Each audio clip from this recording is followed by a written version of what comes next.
Dembélé tey mobilisation noo ko gisee. bi ma duggee ci làmb ji ma xool ci kaw ma gis supporters Cité yi. nekk presque partout dans le stade. dans l'arène. ma am fierté. fierté bi ma am. ce gosse là il a beaucoup de mérite. dëgg la. si défaite la jógee mais ba tey axlu supporters yi ñu ngi koy topp di ko sopp lu mu bëgg ñu def ko lu mu bañ ñu tere. ñu tere ko donc ce gosse là Siteu nañ koy jox combat tous les jours c'est vraiment un champion nga xamante ni dafa mérité lamb soutenir ko.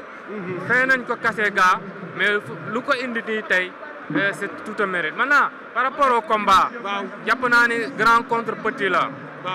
Papa Sow li mu bëree si combat ci lamb ji si génération bi amul ku ko bëree. dëgg la ça veut dire quoi ça veut dire que Papa Sow c'est un lutteur très compétitif.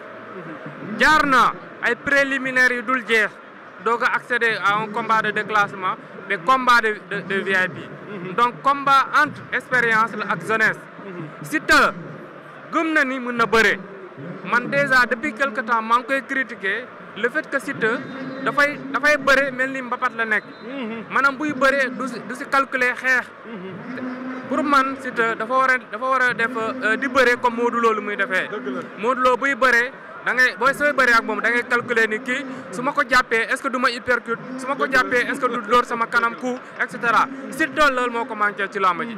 donc par rapport à sa jeunesse Papa Sow bu deful ndànk Siteu bu indee xeex bu jaar yoon mun na ko déstabiliser te bu ko déstabiliser comme démb combat bi amoon entre Kawa Gourdin ak Thiatou Daouda Fall. Thiatou Daouda Fall c'est un grand technicien am doole wóolu boppam mais buñ ko dooreeku dañ ko déstabiliser finalement presque coquille vide lañ fekkoon jàpp ko daan bu yomb waaw.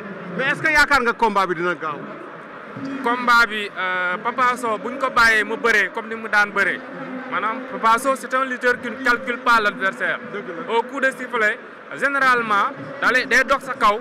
door ay coup jàpp la bëre te il est très vivace bu fekkente ni il retient sa vivacité yi mu amoon depuis lors jusqu'à présent combat bi du warul yàgg parce que Siteu bëreekat la buy bëree si du daw du arrière donc ça veut dire que dès à présent jàppante dina am te bu jàppante amee normalement même bu jaxasoo amee quelques minutes la mais combat bi warul yàgg incha allah.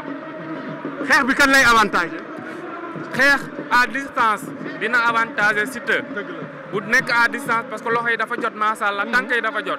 mun na door du génne ba déstabiliser Papa Sow mais Papa Sow xeex combat rapproché arrangé na ko maanaam moo fexee ba jàppante ak moom mu koy door ay coups si biir bi maanaam ay uppercut bu ko defee mun na ko déstabiliser après le reste mu achevé ko. merci beaucoup Abdoulaye Dembélé mon ami mon confrère de toujours avec des analyses très pertinentes.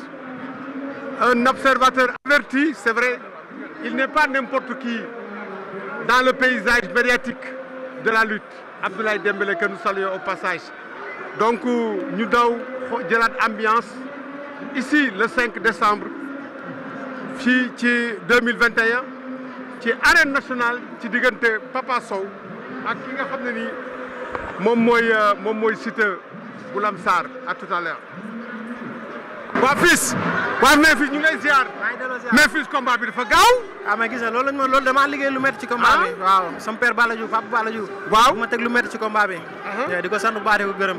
di sant waa jàmbaar wala si nga académie yëpp di sant waa Rock énergie yëpp. dëgg la ndax ñaari écrits yi laa préparé combat bi. maa leen di sant bu baax di leen gërëm père liggéey yu métti lañ ma doon liggéey loolu. bi ngeen dawee mu bëggoon génn ci saaku yi. waaw ma defaat rotation xëcc ko ci géew bi. waaw ndax benn song la war a doon loolu lañ ma liggéeyal.